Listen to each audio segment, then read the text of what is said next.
कहानी है शिल्पी की।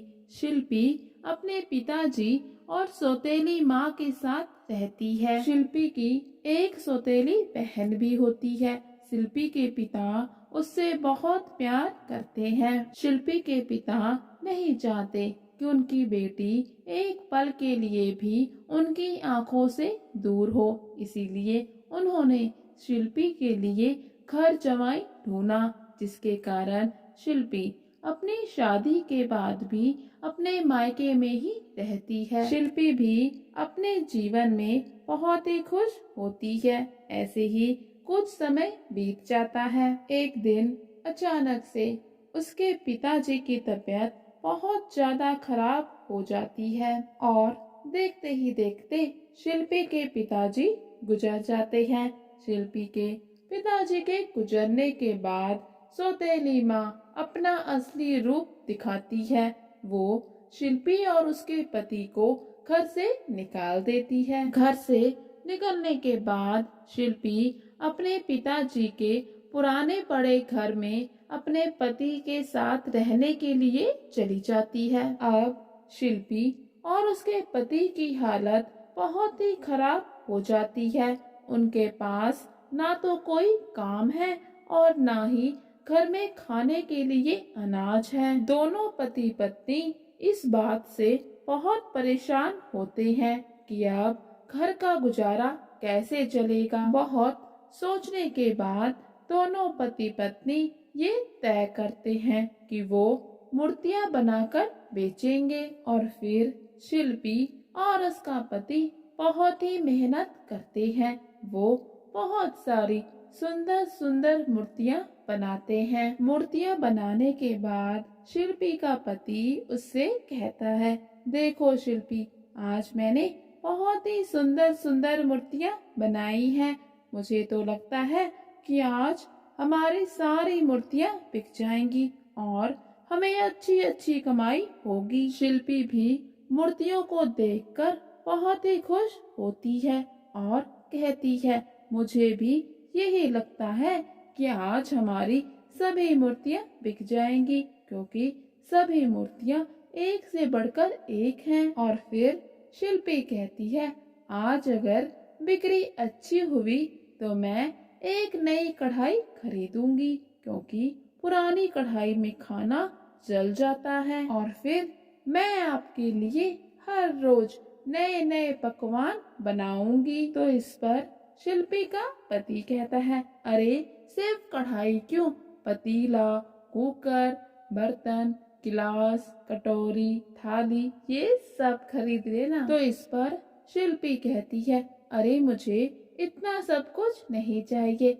मुझे तो बस सिर्फ और सिर्फ एक कढ़ाई चाहिए, ताकि मैं आपके लिए हर दिन कुछ नया और स्वादिष्ट बना सकूं। शिल्पी की बात सुनकर उसका पति बहुत खुश होता है और कहता है, मैं जानता हूँ शिल्पी, तुम तो मुझे हर दिन अच्छा अच्छा खाना खिलाना चाहती हो, लेकिन अच्छा अच्छा खाना बनाने के लिए जरूरत का सामान भी तो चाहिए होता है, जैसे मांस, मछली, मसाले, दूध, दही, घी, तेल।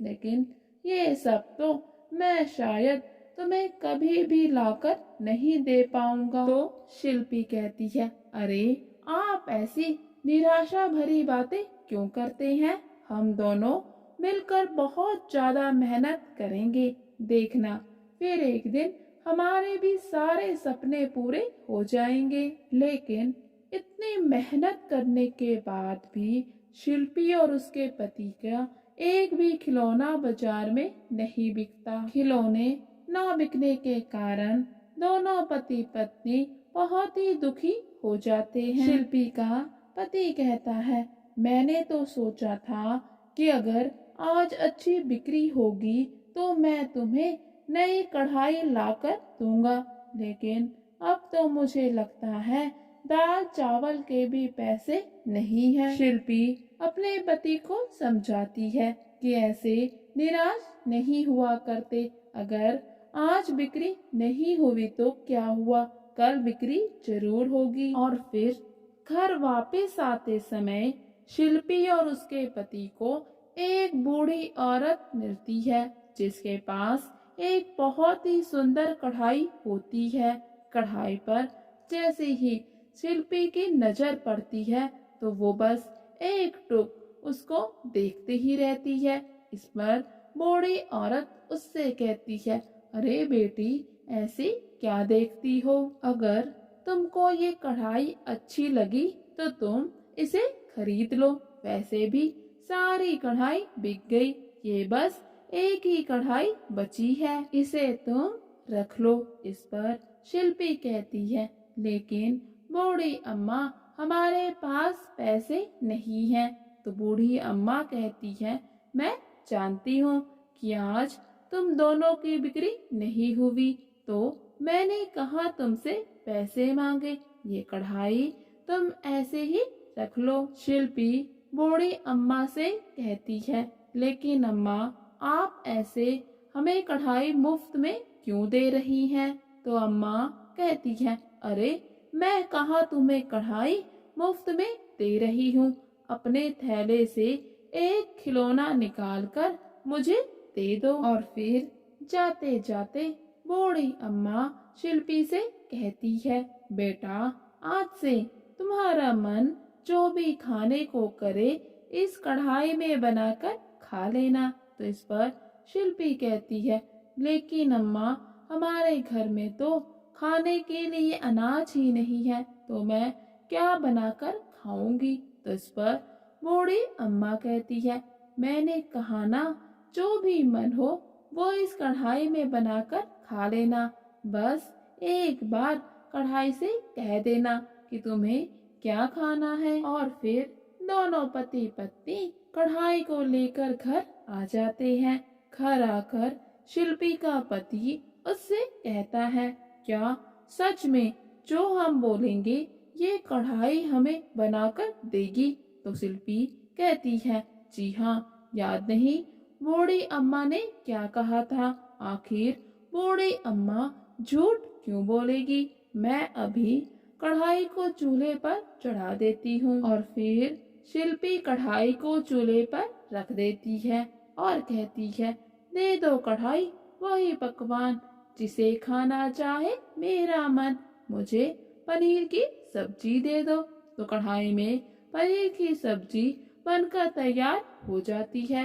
और फिर ये सब देखकर दोनों पति पत्नी बहुत ही हैरान रह जाते हैं कि ये तो एक जादुई कढ़ाई है। शिल्पी कहती है, आज से हमारे दुख के दिन खत्म हो गए। और फिर अगले दिन जब शिल्पी का पति मूर्तियां बनाकर थक जाता है और उसको बहुत जोरों की भूख लगती है, तो शिल्पी एक बार फिर से जादुई कढ़ाई से खाना मांगती है। दोनों पति पत्नी बहुत ही मजे से खाना खाते हैं। और फिर ऐसे ही करते करते कुछ समय बीत जाता है। शिल्पी के अच्छे दिन की खबर उसकी सौतेली बहन तक भी पहुंच जाती है। वो सोचने लगती है कि अचानक से आखिर शिल्पी के दिन कैसे बदल गए। और फिर वो शिल्पी पर नजर रखना शुरू कर देती है। और फिर जब एक दिन शिल्पी जादुई कढ़ाई से खाना मांग रही होती है, तो वो छिपकर सब कुछ देख लेती है और जान जाती है कि शिल्पी के पास एक जादुई कढ़ाई है। फिर वो घर आकर सारी बात अपनी माँ को बताती है। फिर दोनों माँ बेटी सोचने लगते हैं, क्यों ना वो शिल्पी की जादुई कढ़ाई चोरी कर ले। और फिर दोनों माँ बेटी बिल्कुल ऐसा ही करती हैं। जब शिल्पी और उसका पति घर पर नहीं होते, तो वो घर आकर जादुई कढ़ाई की चोरी कर लेती हैं। दोनों माँ बेटी शिल्पी की जादुई कढ़ाई की चोरी करके बहुत ही खुश होती हैं।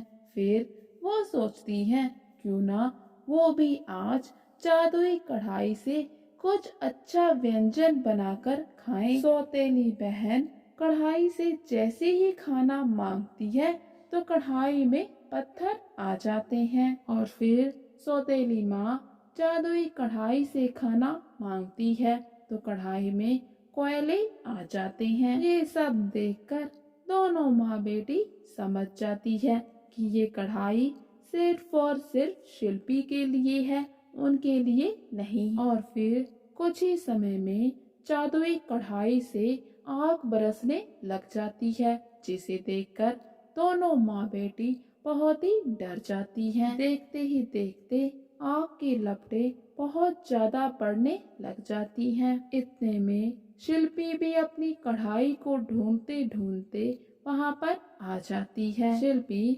जादुई कढ़ाई से ठंडा ठंडा पानी पीने को मांगती है, जिससे कि आग बुझ जाती है। दोनों माँ बेटी को भी अपनी गलती का एहसास हो जाता है। वो शिल्पी से माफी मांगती हैं। शिल्पी भी अपनी कढ़ाई लेकर घर वापस आ जाती है।